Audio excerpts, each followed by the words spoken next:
Bingo! Here we are. We're here, okay? This is Duane Shimokawa of Pacific Business News and Jay Fidell.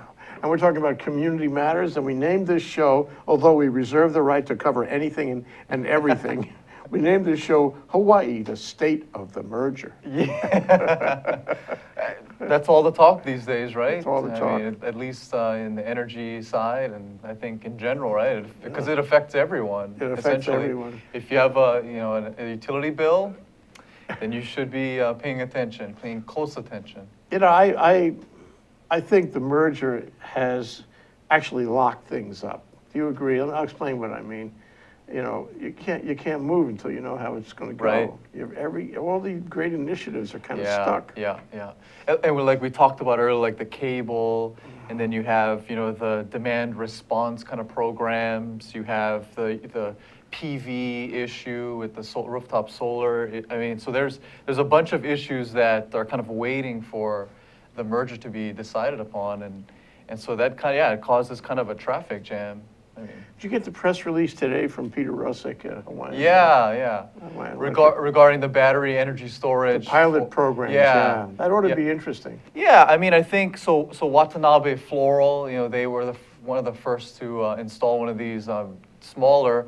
It's about, I think, 126 kilowatts or so, but they already have a rooftop system that they'll pair it with, and so hopefully this kind of puts not the pressure, but the responsibility on, I guess, the customer side, the business side, so they have it, and it's just not going to be like a big battery by like a HECO power station. So this kind of, it provides like a variety of resources that's available to us. So I think that's a good thing to happen. And then you have other businesses in the queue and like nonprofits like the Museum of Art, and then they have, I believe, the water company, Menihuni Water as well in the works. Yeah, so, good memory, yeah. Yeah, so it was just today. If it was last week, I don't know, I would have said, Pepsi.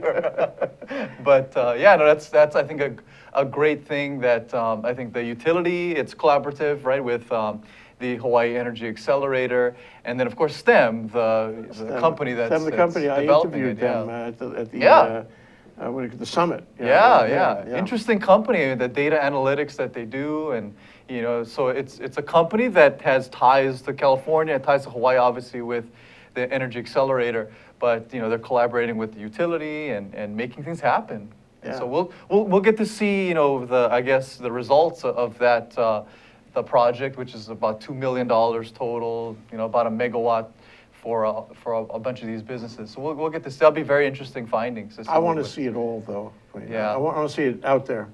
Yeah. I want to see everybody have this, not just a pilot project. Yeah. Right. Well, hopefully, again, like the results will show that this pilot project is successful, and there's more, I guess, broader appeal, and hopefully, the utility can talk to more and more businesses about this, because it pairs perfectly with not only, I guess, PV, but when, I guess, there's small wind in the works possibly sometime, maybe it could be paired with that as well. Yeah, it's all about balancing the load on renewables, and renewables that are not, what do you call it, steady renewables. Non-firm, Non-firm and dispatchable. If they're firm and dispatchable, you love them because they're always there. Geothermal, right? I mean, so there's not many of them, right? I mean, there's a lot of non-firm and like wind and solar, and so we have to take advantage of these types of battery energy solutions. But one of the myths, I'm talking about this the other day. One of the myths is that if we have batteries, we can power the whole state on solar. Of course, that kind of comes from the solar industry. They like us to think that. They have a vested interest in that, so. And it just simply isn't true. And I think Mina Morita wrote a blog about this point, that you can't make that assumption. It's got to be a whole variety of things, and even if you had great batteries, it wouldn't be enough.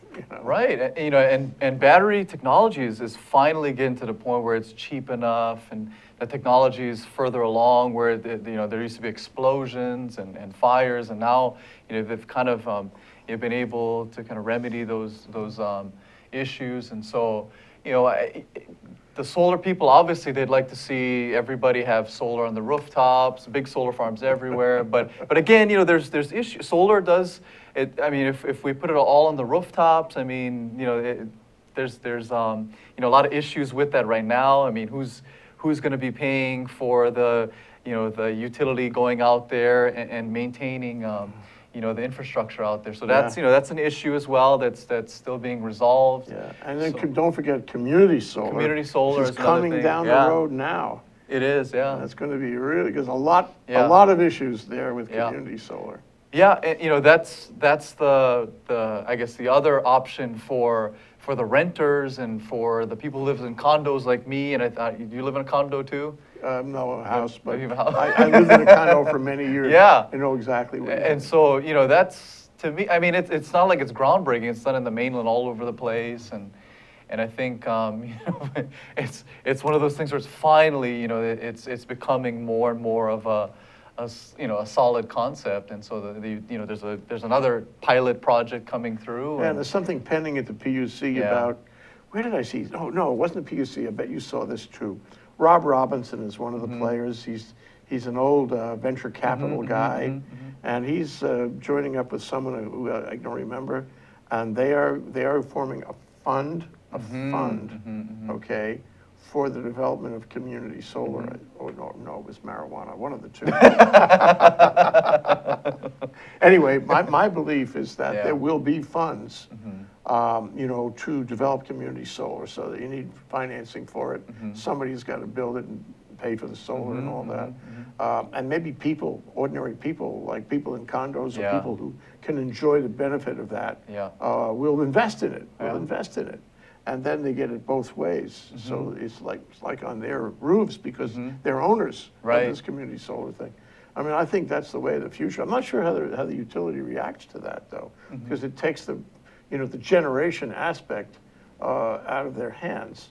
But maybe that's in a direction that's okay, because at the end of the day, they're probably more suited in a time of renewable energy to be the transport system rather than the generation system. That's I think coming. But let's talk about the 800-pound gorilla. 800-pound issue. 'Cause honestly, I think it's standing in the way of everything. Nobody can really make and effectuate a plan until this is resolved. Where are we? So currently we're at our, I guess you'd call it a little bit past the halftime.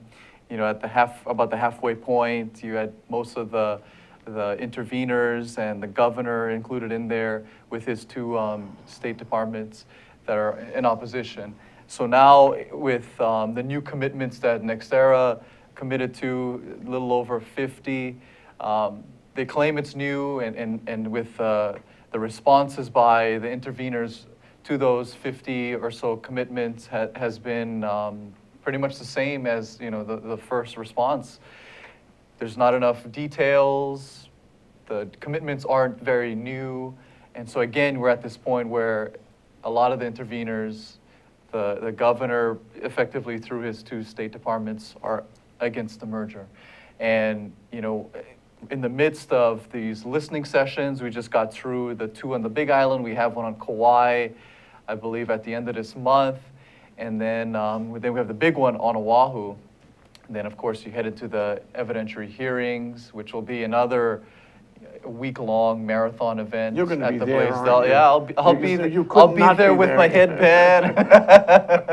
It'll be. Well, what's interesting though is that in I guess the press release or the materials that they sent out, they made sure and note that formal dress attire, or not formal, but business attire, I should say, is required. So no one with slippers and shorts or t-shirt. Yeah. So I guess they want to keep it professional. I think that's the main thing. But there's been a lot of people joking about that. Well, but they better show up. Full of people. Yeah, I don't well, know. Do you know where? It's at the Blaisdell. It's at the Blaisdell.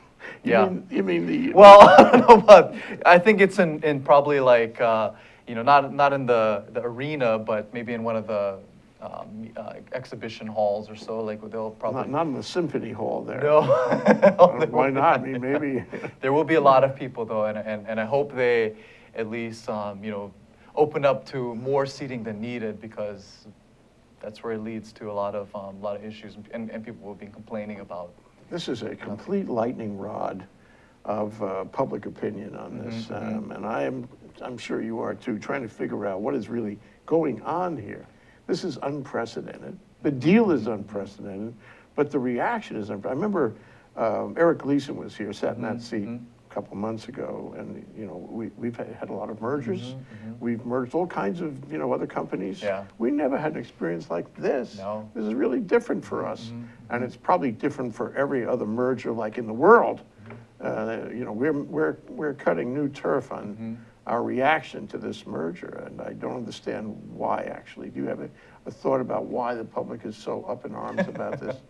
Well, I think it just it worries people because of, I think the first thing is it moves the ownership of the utility of that supports 95% of our population to Florida, from Honolulu to Florida, and it's never moved. It's always been But in you know Honolulu. that 75% of the, I think I'm right on this, 75% of the ownership of Hawaiian Electric is offshore. That's true. So it's That's true. It's Yes. a Wall Street company. Yes, yes. No, but somehow it's people feel safe because we have Connie Lau here. The executives are here. Yeah, the executives are here, and all of the employees are here, and so people are worried that some will shift to Florida, or some of those Florida positions will eliminate some of those Honolulu positions. So I mean that's Well, I guess that's a real possibility. I mean, I can tell you, Yeah. that my firm does real estate and big buildings, that kind of thing. And when you see these big buildings here downtown, when the ownership passes to an offshore owner, sure they have a manager here, but the the management, if you will, this discretionary Yeah. management is always moved offshore to somewhere else on the mainland. And so where before it was local, those decisions were made locally, now they're made offshore for a lot of these buildings. Now, it doesn't have to be that way. And, and I suppose NextEra could say, look, don't worry, we're going to occupy the same offices. And they, in fact, they did say, didn't they? They're going to keep the same executives Yeah. in position for a couple of years anyway. So it's not going to be immediate. No. The question is what happens after that couple of years. after 2 years, because that's there has been some requests to extend it to 4, even more years. Even sometimes I think there was I guess proposal for 10 years, but that's too much. that's unrealistic, right? Yeah, I mean, yeah. if you've run a business before, I mean. You're a very smart businessman if you know what's going to happen 10 years from now, let alone a year or 2 or 3. Yeah. And so, after 2 years, who knows? Let's come back after this break and evaluate whether it's a legitimate concern that we don't, at some point down the road, we don't have the managers right here in River City. And whether there is a true detriment in having the management run, say, hypothetically in Right. Florida. That's Duane Shimokawa, star reporter at the Pacific Business News. I always say that about it, and it's more and more the And case. I always give him a 20. Community matters, and Hawaii, the state of the merger, very important. We'll be right back. Aloha, this is Reg Baker, and I am the host of Business in Hawaii. We talk about positive stories of businesses in Hawaii, how they have been successful, and how they have overcome some of the obstacles that a lot of us encounter when we try to have a business here. And believe it or not, there are a number of positive stories here, and we want to talk to all of you. So we broadcast live every Thursday at 2 o'clock, and it rebroadcasts again on Olelo Channel 54. So I sure hope to see you next time. Please tune in on Thursdays at 2 o'clock. Thank you. Okay, we're back. We're live. We're here with Duane Shimokawa, and he was saying something, and I cut him off just before. Yeah. What were you saying? Well, we're talking about mainland ownership of bigger companies here, even smaller companies. So, but for instance, I don't think a lot of people realize that Hawaii Gas, the only gas utility here, they're owned by Macquarie Infrastructure in New York, and so And arguably in Australia. yeah, right? I mean, so That's they where it have starts. well, and then obviously they're a publicly traded firm, so they have a lot of institutional investors that are located on the mainland or elsewhere. And so there is precedent. I mean, it's not like, this would be the first time, a big local firm would get controlled by a mainland firm. And so, I think people are scared in instances like the super ferry. They're afraid of, there'll be like mainland interests here, or in that case, Department of Defense trying to, with interest in turning that into like a military thing afterwards. That was really, that was in space, that one, yeah. Yeah, so those are, issues that I think people, they're very leery about too. I hate to bring that up, but that always No, it's the gets same talked thing. about. I've always said that, well, in recent years anyway, that Hawaii has two extremes. One is cargo cult, where you believe that if it's from the mainland, it must be better than Hawaii, right? And the other one is paranoia, which is if it's from the mainland, they must be, trying to eat our lunch somehow and make our lives miserable. Yeah. And you don't know which one. And sometimes, for example, Commonwealth HRPT came in and At bought David half of Estate. Mapuna and Yep. half of, all of Mapuna and Yep. half of Campbell. Yeah. They're a mainland outfit, yeah. and they don't really have any discretionary management Yeah. here at all. Yeah. They run out of Massachusetts or something. Nobody Yeah. said boo about that. Yeah. Well, and the tenants are now feeling the effects of that. I You mean, bet. their rents are moving north. And it has a very Yeah. profound effect on the Yeah. economy Yeah. and all the mom and pops, and I feel bad for them. But now in Yeah. this case, it's regulated, and therefore Yeah. somebody has to weigh in on whether it's a good deal for Mm-hmm. consumers. And this is really revealing exactly how we feel Mm-hmm. about big deals, 4.3 billion, and management coming in Mm-hmm. from elsewhere, and the paranoid side of the equation seems to be in full throttle Mm-hmm. Yeah. right now. It is. Some of the arguments that have been made are really wild. And so, and my own perception of it, if you had a common vote right now today, they would never approve the merger. What do you think would be 70-30 disapproval? Good question. Yeah? Not to say that Yeah. this kind of vote could be taken, Yeah, but yeah. were it taken, Yeah. it would be Yeah. 70 plus 30, Yeah, I think. yeah. Yeah. I'm afraid you could be right. I mean, it's just, a lot of, the talk out there is that, they're just not the right partner, not the right fit. And, it all comes from the regulatory review process. I mean, you have, a lot of solar firms involved or with solar interests, small solar that is. And that's another key piece of the argument that I think, the people involved, especially, or have some kind of interest in solar, they're very uneasy of, because you look at the utility in Florida Power and Light. I mean, there's not much solar integrated into their grid. An article So, recently about Yeah. how they diminish, Yeah. they oppose, I forget exactly what Yeah. it was over the last couple of days, about they don't like solar in Florida. So, what I find interesting, though, is that nobody gives the deal itself any weight. I mean, these guys negotiated a $4.3 billion deal. They spent some time doing that. It is Of a course, business deal. yeah. And Yeah. it is a legal deal. There's Yeah. nothing illegal about it. And why can't they make their deal? Well, the answer is it has to be in, the best interest. The public's interest, public yeah, interest. yeah. And we're going to find out exactly what that Yeah. means, according to Randall. Yep, yeah. Well, he's the key. He's the key player, and I think, despite what the governor has said, and the State Department of Business, Economic Development, Tourism, the Office of Planning, and the rest of the interveners, it boils down to, is this in the public interest according to what's on the table? And despite all of the materials that have been put out by the opposing interveners and parties, there is a faction that has and including the applicants, Hawaiian Electric and NextEra, that have, put a lot of thought into the commitments to Hawaii, and have kind of made the case, and so it's,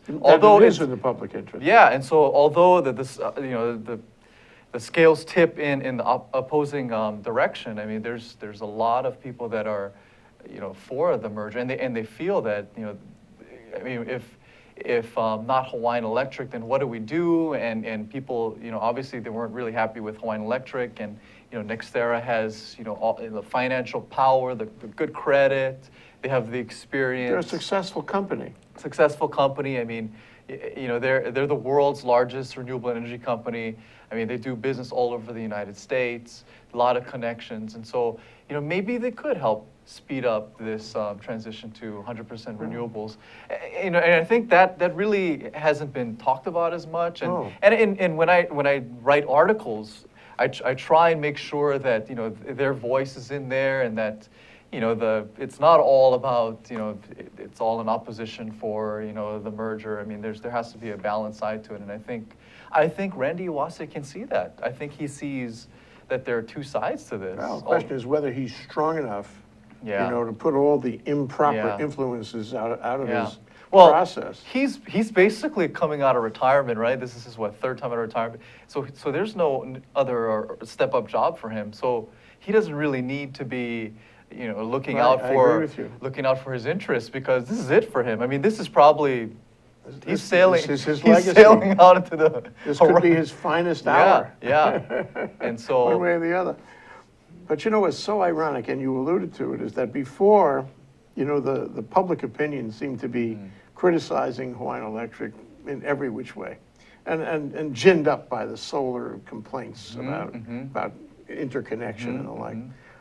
Okay, so all of a sudden, in the middle of that fray, we have the deal. The deal is now announced. Yep. December, almost a year ago. Yep, December 3rd, 2014. Yeah. And so now everybody who was making complaints about Hawaiian Electric is making complaints about NextEra, and the implication, I find this so ironic. The implication is, when we think about it, we really like our down-home company. When we were beating them up to a frazzle, we were only kidding. Isn't that we really interesting? like them. That's very interesting, because I mean, in all of this talk and all of this whirlwind of information and negative connotations toward the Hawaiian Electric utility, that's shifted over to NextEra, and so there, so I mean, if it'll be interesting to take a poll, approval and disapproval poll for Hawaiian Electric and see, what people feel. I think it'll definitely be a little bit improved, because obviously, they feel that we should have the hometown utility, and not, we don't want to see it shift over to Florida. Yeah. So. I don't know how this happened, though. I mean, all of a sudden it switched, and now although it's like free-floating animosity. It just attaches to this, and then it attaches to that, and it keeps moving down the road, attaching to something. And now it certainly has attached to NextEra. And I don't think that necessarily it's correct. I mean, it's based on some things. For example, and we have to talk about this in some detail, the co-op issue and the muni issue. I mean, were you there in the Big Island when they were coming off the chandeliers? Well, the place was filled, and 100% it was down on NextEra because they wanted a co-op right now. Right. And I don't think they're fully informed about that. It's going to cost money, right? I mean, and who's ultimately going to pay for that, right? It's same people. It's I mean, there's no loot in the sky that's going to come in and help them out, and so I think people need to realize that it's going to be, and I've heard it's to the value of Hawaii Electric Light Company, HELCO, is north of $700 million, and that's a lot of money. I mean, and where is that going to come from? And I think with especially with HIEC, which is they're trying to form the municipality or the co-op, and so I think for them, I mean, it's going to take a while too. I mean, even if the merger doesn't go through, there could be another company that comes in and takes over for NextEra, because it's going to be a while before any type of municipality here on Oahu or Big Island or even on Maui or co-op, it's going to take a while, because there's going to be a lot of reasons for people to buy into this that they're going to need to prove, and again they're going to face the same skepticism as the people who are, looking at the merger. If you come to me and say, Jay, how would you like to own the utility in your island? And you don't say any more than that. I was like, sure. I like to own things. I like to own everything. I like to own everything I Yeah. see, Yeah. But then if you say, Jay, how would you like to buy utility Yeah. on your island? Yeah. And it's going to cost you, per capita, $20,000 American money. Yeah. Then you're not so sure that you Yeah. want to do that deal. And I think, you're right. It's 700 million Yeah. or much more. And somebody has got to pay the price. It doesn't come free. I don't think people understand that. And so that's going to be a key, because will the studies come back with results saying, this is how it's going to be structured, both financially and from operations? I mean, so that's going to be the key, because Maui has their own thing headed up by Mayor Arakawa. What's interesting is we do have an example on Kauai, but again, I mean, while the rates have been able to come down a little bit, I mean, a lot because of oil prices these days. Sure. But Kauai has traditionally had the highest rates, so you figure, is that really working? I mean, I know they have control, right? And they get their bag of rice and their little rebate check in the mail, and that sounds nice, I right? don't know about the bag of rice. Yeah. What is the bag of rice So about? at every annual meeting, they get a bag of rice and then maybe some other goodies. I'd but rather that's- have a kilowatt yeah, hour myself. Yeah, I would too. Yeah, but they do get a rebate check as well, from the excess and profits, yeah. and so there, that model has been going on for a while, and so there's at least an example that I guess the other islands can look into. It's about governance, Yeah. and every man, woman, and child in Kauai can feel they Yeah. vote, they can say Yeah. something, and Yeah. they do, and they're not shy about it, and it does have an effect on the policy the board of directors of that organization takes. So, I think they're paying for that. They're paying for that Right. control. Yeah. And if it was a pure business model, then it might be even cheaper. I mean, when I say pure, I mean like a regular utility. What's interesting also is that people don't give credit to the PUC. They say, this is on the point of managed from Florida. They say, if you guys managing this thing from Florida, you're gonna take advantage of us. You're gonna screw us, and we don't want that. And the way we are going to ensure that it doesn't happen is local management, because local management would never screw us. Really? Okay, really? Okay. But we do have a PUC, and it's supposed to this is a monopoly, Yeah. and it's a managed monopoly, and the PUC has huge powers. And for one, I don't understand why people don't give the PUC credit. If we had another company in here acting as the utility, the PUC could have a lot of control over what it does. I mean, huge control. People don't give the PUC enough credit. That's another myth. Right. Well, because I think for a while, I mean, in the past, I don't know, decades or so, I've heard that the PUC, hasn't been as strong. I mean, they've been kind of, making decisions that are inconsistent and, or Subject to politics too. Yeah, I mean, definitely, because they're appointed, by the governor, and yeah, I mean, they have to get confirmed by, the Senate and the House, but, so there's a lot of, moving parts and, a lot of political will that could be, inserted into the process and into their minds, right? But I think recently, a lot of people, I think, maybe a majority, not everybody's gonna be happy, but a majority has been happy with the way that they've been dealing with a few of the issues. And so, it's kind of been refreshing, I guess, in a sense that that's the, the input that I've been hearing When from. the PUC goes after HECO. Yeah, I mean, goes after, or just keeps companies honest, right? I mean, there's, for example, there's the issue of the big solar farms that HECO proposed with, I believe it started out with 8, and then now, they approved half of them. And so, they made, the PUC rule that, we can't just do all solar, we need a variety of renewables. And, there are certain areas that there's like duplication of solar farms, so we need to maybe cut that down to, just one in that area. It's very And then- sophisticated. And then there's, You got to give them credit for that. there was the NextEra solar farm that was proposed. I mean, call it a bad timing, but I mean, I think that was, for the PUC, they had to really take a look at that one because, I mean, how is that not, some kind of conflict of interest? NextEra has been doing Yeah, stuff here for a yeah, couple of years. Yeah, so So that was one of the things yeah. they were doing. Yeah, and so, plus there, came down to, you figure that of all the 8 solar farms, the pricing on the NextEra one would be like the middle or the lowest, but they were the highest.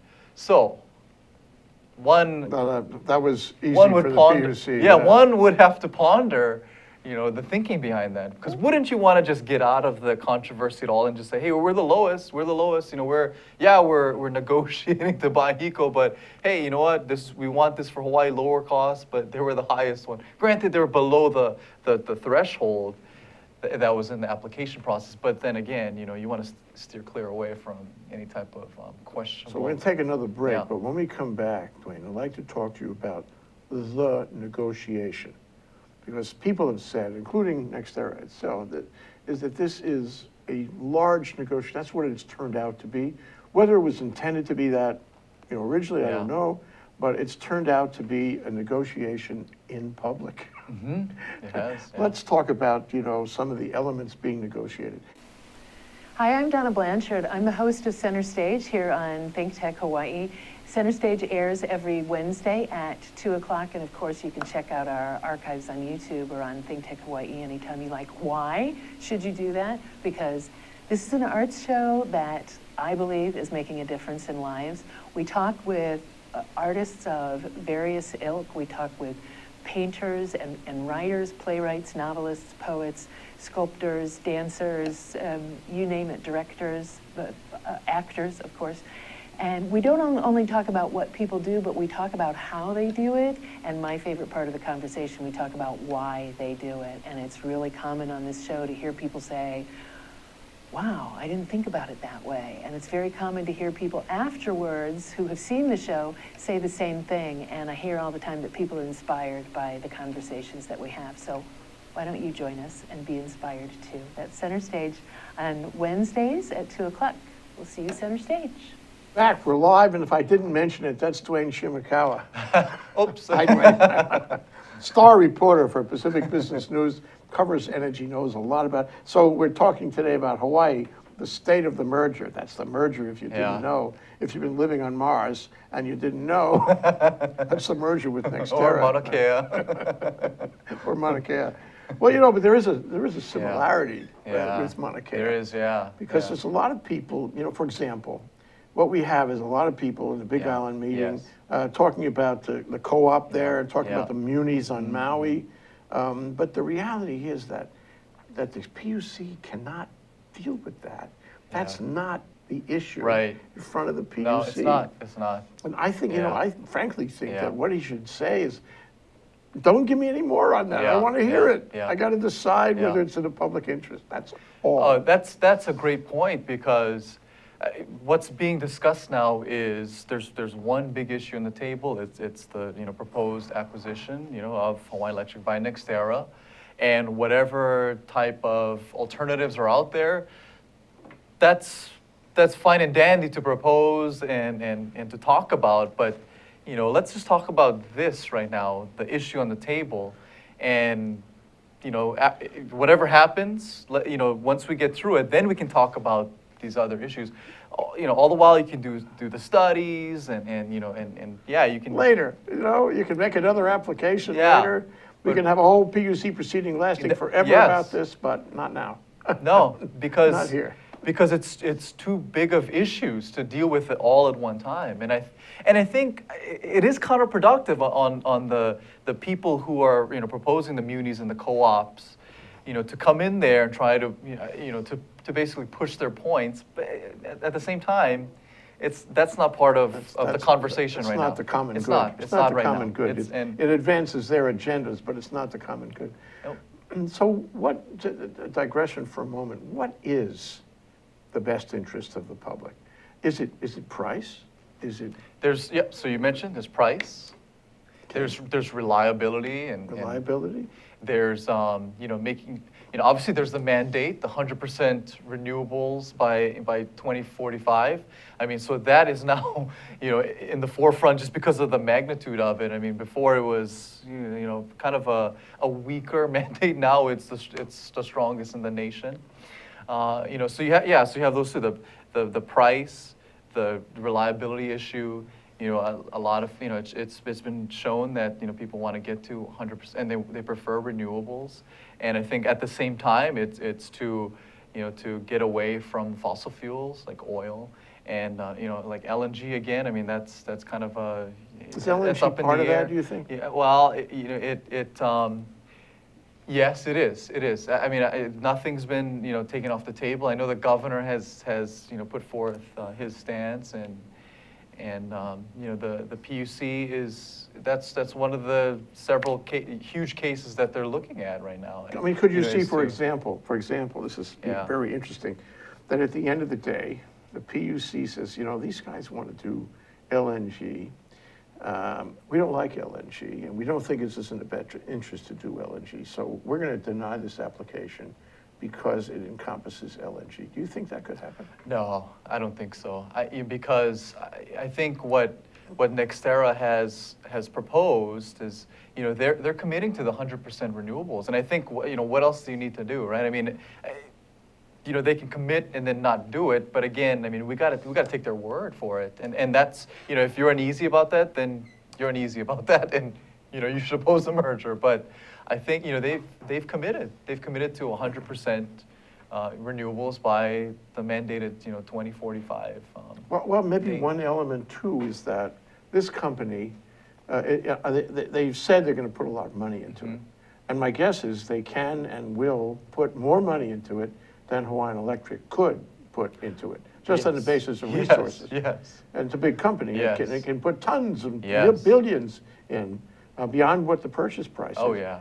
And so you say, well, that's got to be in the public interest because that will allow for, the conversion Yeah. to clean energy, all that infrastructure, all that expense.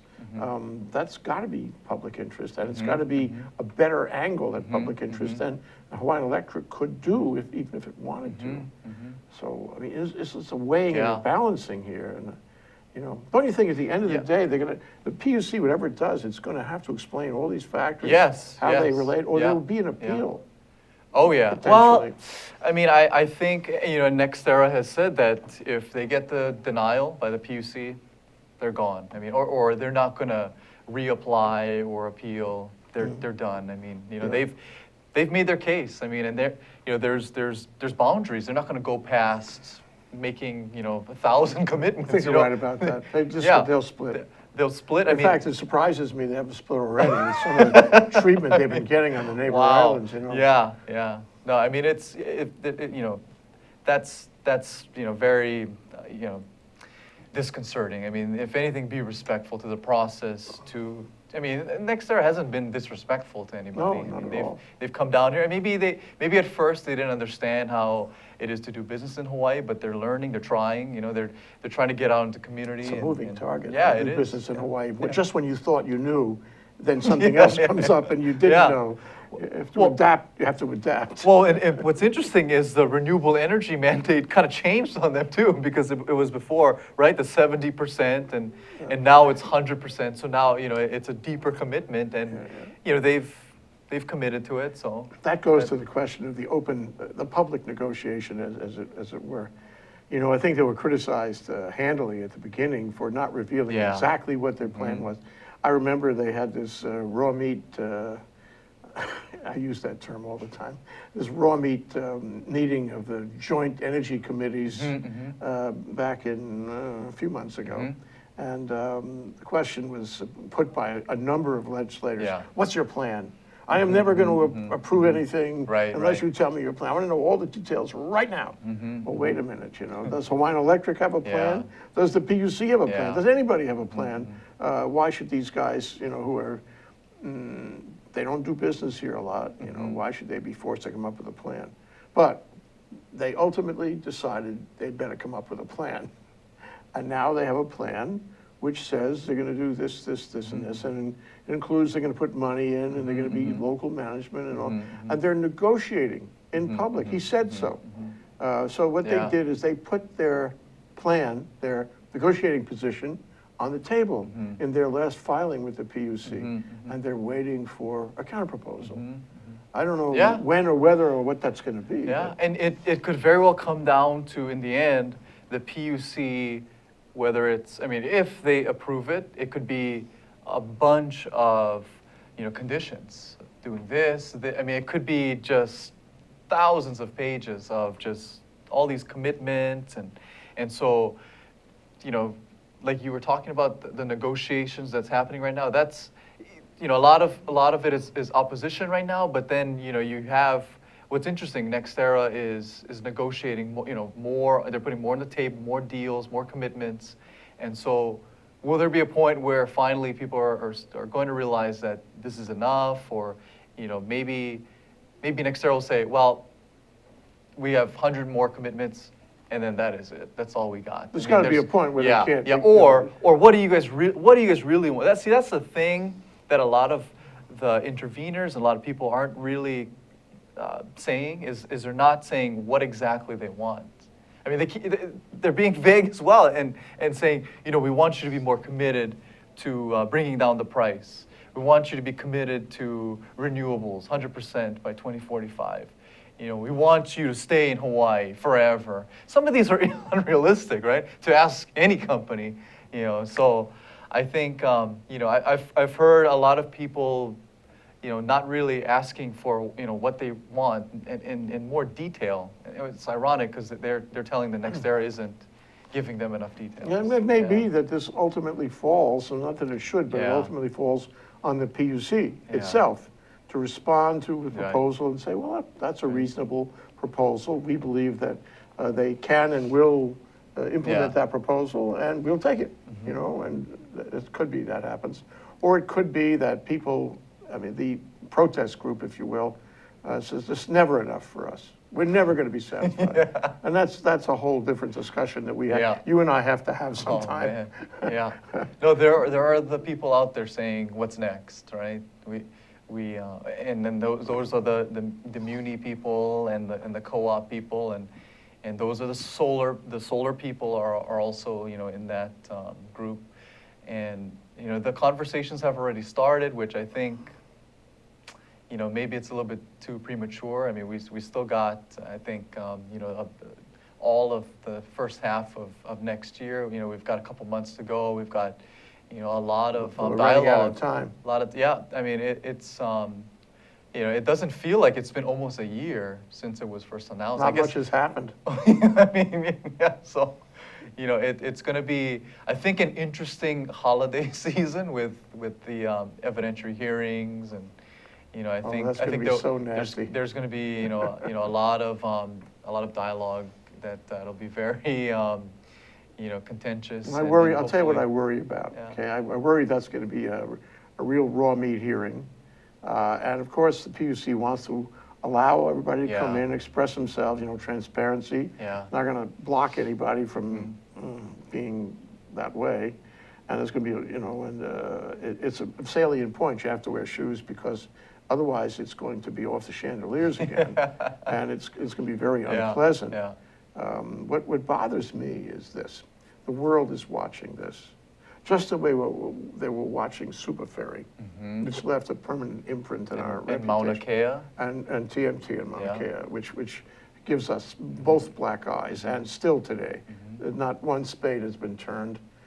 We don't have a telescope, and it's like the undersea cable that's being forgotten, awful. We have mismanaged foreign investment of billions. Foreign investment which could have been regulated, which could do great things for our state, but we have effectively rejected it for reasons not clear. And now here's the biggest one of all. This is twice the size of TMT, 4.3 Oh, billion. yeah. If Yeah. we don't treat them right, and if they make a reasonable proposal, Yeah. and my view is they either have or they're close to it, if we send them away, with shouts at their back, Wall Street is never going to take us seriously again. Yeah. We are going to lose so many billions of foreign investment that we need, to run the state. That's my concern. And that's I guess the biggest effect that could come from this. I mean, yeah, we'll be stuck with Hawaiian Electric, which for most, I mean, that's not an ideal situation, but there won't be many companies at the doorstep because they'll be afraid of the same fate as NextEra, and that's not good for the state. That's not good. Definitely, speaking with a lot of business community members, I mean, they're shaking their heads and saying, this is going to be, a very detrimental, type of situation for the state in regards to, the next types of deals or next type of companies that are looking to or wanting to invest in Hawaii, move to Hawaii, and so it's going to just put another wall up and make it that much tougher. Serious So. business. It's not limited to the utility or the lights overhead. It's part of a Yeah, pattern yeah. that we're already famous or infamous for. Mm-hmm. Duane Shimokawa, good guy, good reporter, star reporter for the Pacific Business Okay. News. We're here on Community Matters because it does, talking about Hawaii, the status of the merger, and we'll be back because it's not over yet. Thank you so much, Duane.